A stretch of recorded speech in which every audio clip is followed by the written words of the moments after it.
Hello friends, welcome to my YouTube channel the web education. So friends, এই মুহূর্তে একটা আপনাদের জন্য গুরুত্বপূর্ণ ব্রেকিং নিউজ। সেটা হচ্ছে এবার থেকে অধ্যাপকদের মতো স্কুল শিক্ষকদেরও চালু হবে প্রমোশন। অর্থাৎ সম্প্রতি একটা নিউজ পেপারে দেখা গেছে যে সাধারণত কলেজ বিশ্ববিদ্যালয়গুলোতে যেভাবে অধ্যাপকদের পদোন্নতি হয়, অর্থাৎ বিভিন্ন তাদের এক্সট্রা কারিকুলার থেকে শুরু করে বিভিন্ন যে পত্র পত্রিকা বই থেকে বিভিন্ন লেখালেখির মধ্য দিয়ে তাদের কী হয় যে বিভিন্ন জায়গাতে বিভিন্নভাবে পদোন্নতি করা হয় তাদের শিক্ষকতার বা অধ্যাপকতার পেশার জন্য। তো ঠিক একইভাবে কিন্তু এরপর থেকে শিক্ষকদের জন্য অর্থাৎ হাই স্কুল থেকে শুরু করে প্রাইমারি স্কুল সমস্ত ক্ষেত্রেই পদোন্নতি নিয়ে একটা বিধানসভার মধ্যে অর্থাৎ যে বিল উত্থাপন করার বিষয়ে একটা কমিটি গঠন করা হয়েছে বলে খবর পাওয়া যাচ্ছে। তো সমস্ত বিষয়গুলো আপনাদের সামনে তুলে ধরবো এবং একটা কথা বলে রাখি যে এই সমস্ত বিষয়গুলো শুধুমাত্র আজকের যে টপিকটা বা আলোচনা হচ্ছে যে বিষয়টা সেটা হচ্ছে সম্পূর্ণভাবেই একটা পেপার উপর ভিত্তি করে। তবে হ্যাঁ, এখান থেকে কিছু তথ্য আপনার সামনে দেবো যেগুলো হয়তো পরবর্তী ক্ষেত্রে বা পরবর্তী দিনে হয়তো হতে পারে। তবে যেখানে দেখা গেছে রাজ্যে শিক্ষক শিক্ষিকার যে অভাব বা বিদ্যালয়গুলিতে যেভাবে শিক্ষক শিক্ষিকার অভাব বা অনটন দেখা দিয়েছে, সেক্ষেত্রে এই শুধুমাত্র যে অধ্যাপকের সাথে সাথে যে শিক্ষকদেরও পদোন্নতি বা প্রমোশনের কথাটা আসছে, সেটা কিন্তু একটা কেমন যেন হজম না হওয়ার মতো বিষয়। কারণ যেখানে রাজ্যের প্রায় 15 থেকে 20 হাজারের মতো বিদ্যালয় প্রায় বন্ধ হয়ে গেছে গত এক দশকের অধিক সময় ধরে। তো সেখানে গিয়ে যদি দেখা যায় যে শিক্ষক মহাশয়দের পদোন্নতি করা হয় এবং নিয়োগ প্রক্রিয়াতে কোনো যদি হেলদোল না থাকে সরকার তথা পর্ষদের, তাহলে কিন্তু এই পদোন্নতি একটা সেই শুধুমাত্র অজুহাতের একটা বিষয় হয়ে দাঁড়াবে। তো যাই হোক, বিষয়টা নিয়ে আপনার সামনে ভিডিওর মধ্যে দিয়ে তুলে ধরবো যে কী কী বিষয় বলা হচ্ছে, কজনের কমিটি গঠন করা হয়েছে, কবে থেকে এই প্রক্রিয়া শুরু হবে, আদৌ কি এই প্রক্রিয়া শুরু হতে পারবে কি পারবে না, এই সমস্ত তথ্য আপনার সামনে তুলে ধরার চেষ্টা করব। তো সকলে ভিডিওটি দেখবেন শেষ পর্যন্ত। কি কি যোগ্যতা লাগছে, কবে এই প্রক্রিয়া শুরু হবে, সমস্ত তথ্য ভিডিওর মধ্যে দিয়ে থাকছে আপনাদের সামনে।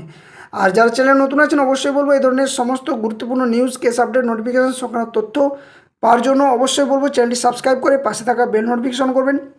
সাথে সাথে ভিডিওটি লাইক করবেন, বাকির সাথে শেয়ার করবেন। আর ভিডিও ডেসক্রিপশন বক্সে official Telegram channel link, official Facebook পেজের লিঙ্ক দেওয়া আছে, ওখানে সকলে অবশ্যই যুক্ত হয়ে যাবে এ ধরনের সমস্ত তথ্য পাওয়ার জন্য। তো চলুন বিষয়টা কিবোর্ডে একবার আলোচনা করা যাক। তো দেখুন, এখানে হেডলাইনে পেপারের মধ্যে বলে দেওয়া রয়েছে, আমিও যদি এই পেপার কাটিংটা নিয়ে আপনার সামনে তুলে ধরছি, তবে কিছু গুরুত্বপূর্ণ তথ্য আছে যেগুলো শেয়ার করাটা আমার দরকার মনে হলো বলে আমি চ্যানেলের মধ্যে দিয়ে বা ভিডিও দিয়ে আপনাদের সামনে তুলে ধরার চেষ্টা করছি। তো এখানে বলা হচ্ছে যে এবার থেকে অধ্যাপকদের মতো স্কুল শিক্ষকদেরও চালু হবে প্রমোশন প্রক্রিয়া। কি বলা হচ্ছে এখানে না, এখানে বলা হচ্ছে যে অ্যাসিস্ট্যান্ট প্রফেসর, অ্যাসোসিয়েট প্রফেসরদের মতো এবার শিক্ষকদেরও জন্য কিন্তু চালু হচ্ছে এই নতুন পদোন্নতি বা নতুন পদ।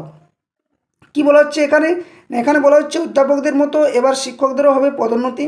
স্কুল শিক্ষকদের জন্য এবার নয়া প্রমোশন নীতি আনতে চলেছে রাজ্য সরকার।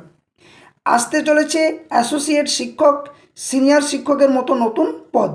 যদিও এগুলা এই মুহূর্তে একটা হাস্যকরী বিষয় যে শিক্ষক শিক্ষিকার এত অভাব, নিয়োগ প্রক্রিয়া দীর্ঘ এক দশক ধরে এসএসসি নিয়োগ নেই, প্রাইমারি শিক্ষকের কোনো নিয়োগ নেই। সেক্ষেত্রে যদি এই যে অ্যাসোসিয়েট টিচার বা বিভিন্ন যে সিনিয়র শিক্ষকের মতো যে পদের কথা উল্লেখ করছে বা সরকার তরফ থেকে বলা হচ্ছে, সেটা শুধুমাত্র একটা হাস্যকর ছাড়া আর কিছুই মনে হচ্ছে না এই মুহূর্তে।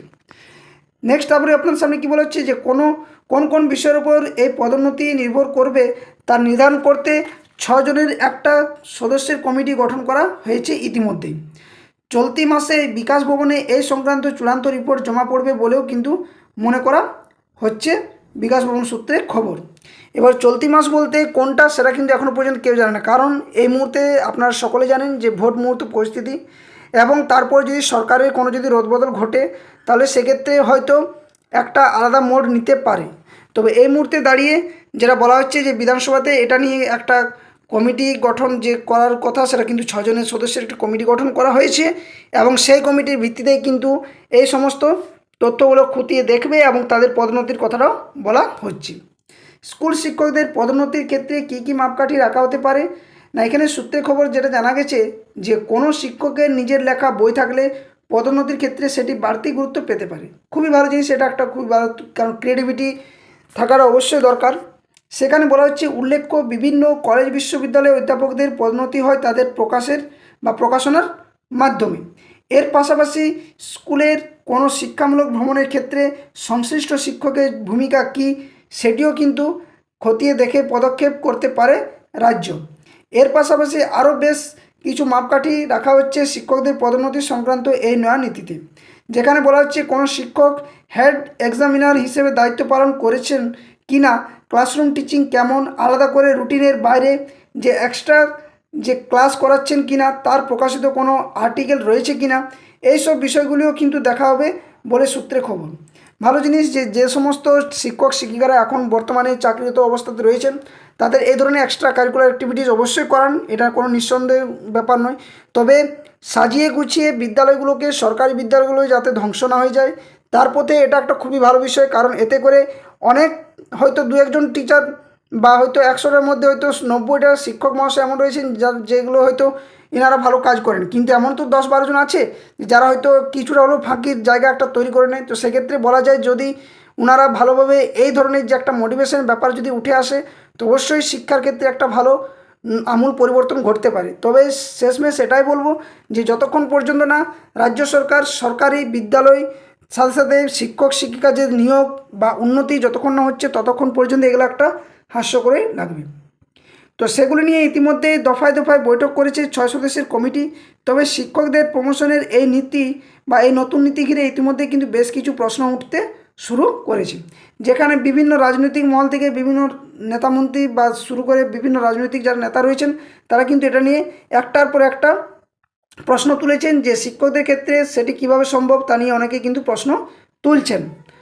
অপরদিকে বলা হচ্ছে যে এই নিয়ে কিন্তু যে পুরো বিষয়টা সেটা কিন্তু বুধবার দুপুরে বহরমপুর থেকে সাংবাদিক বৈঠক করে অধীরবাবু বলেন যে হঠাৎ করে বিলের কারণে তো আমরা জানি না, এই সমস্ত বিষয়গুলো কিন্তু উঠে আসছে। অর্থাৎ শিক্ষক নিয়োগের যে দুর্নীতি অভিযোগ আজ সারা বাংলার মানুষ মুখে মুখে শুনছে, সেখানে দাঁড়িয়ে যদি এই ধরনের একটা পদোন্নতির বিষয়টা উঠে আসে তাহলে একটা কেমন যেন একটা সেই হজম না হওয়ার মতো পরিস্থিতি তৈরি হয়েছে।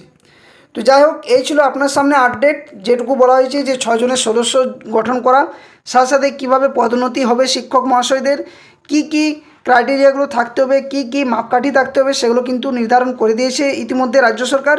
তবে যেটা বলা হচ্ছে বিধানসভাতে বিষয়টা তুলে ধরা বা পাশ করা সেটা কিন্তু এই মুহূর্তে নয়। যদি সরকারে কোনো রদবদল না হয় তাহলে ঠিক আছে, নতুবা কিন্তু অনেক কিছু পরিবর্তন আসতে পারে।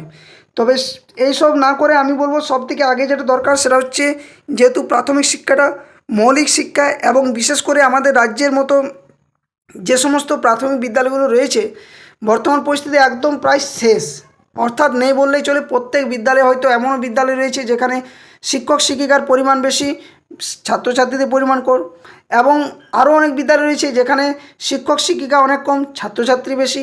আবার কিছু বিদ্যালয় দেখা গিয়েছে যেখানে শিক্ষার্থী আছে, শিক্ষক কিন্তু সেখানে উপস্থিত নেই। তো এই ধরনের একটার পর একটা কিন্তু বিষয় দেখা গেছে, হয়তো সেরকমভাবে পরিবেশ ভালো নেই বা যে শিক্ষা প্রাঙ্গণের যে কাঠামো থাকা দরকার সেই ধরনের কোনো কাঠামো নেই, এবং প্রাইভেটাইজেশন যে বিদ্যালয়গুলো সেগুলোর প্রতি যে ঝোঁক এগুলো আগে দূর করা দরকার। তবেই কিন্তু এই পদোন্নতির বিষয়টা ওঠানো আমার মনে হচ্ছে ব্যক্তিগতভাবে তোলা উচিত। তবে যাই হোক, সেটা সরকারের নিজস্ব মতামত, নিজস্ব ওনাদের ব্যাপার, আরও অভিজ্ঞ লোক রয়েছেন। তবে যেটা হবে আশা করছি ভালোর জন্য হবে। তবে তার আগে বলে রাখি যে শিক্ষক শিক্ষিকাদের নিয়োগটা অতি অবশ্যই দরকার, তাহলে কিন্তু এই প্রমোশনগুলো একটা ভালো দিক উঠবে। তো এই ছিল আপনার সামনে আপডেটটা তুলে ধরলাম। যদি ভিডিওটি ভালো লাগে থাকে এবং কিছু যদি উপকৃত হয়ে থাকেন অবশ্যই চ্যানেলটি সাবস্ক্রাইব করে পাশে থাকা বেল নোটিফিকেশন করবেন। আর যারা চ্যানেল নতুন আছেন অবশ্যই বলবো যে ভিডিওটি লাইক বাকি সাথে শেয়ার করবেন। আর ভিডিও ডেসক্রিপশন বক্সে official Telegram channel link, official Facebook পেজের লিঙ্ক দেওয়া থাকবে, আপনারা সকলে সেখানে যুক্ত হয়ে যাবেন। ধন্যবাদ, জয় হিন্দ, সকলে সুস্থ থাকুন, ভালো থাকুন।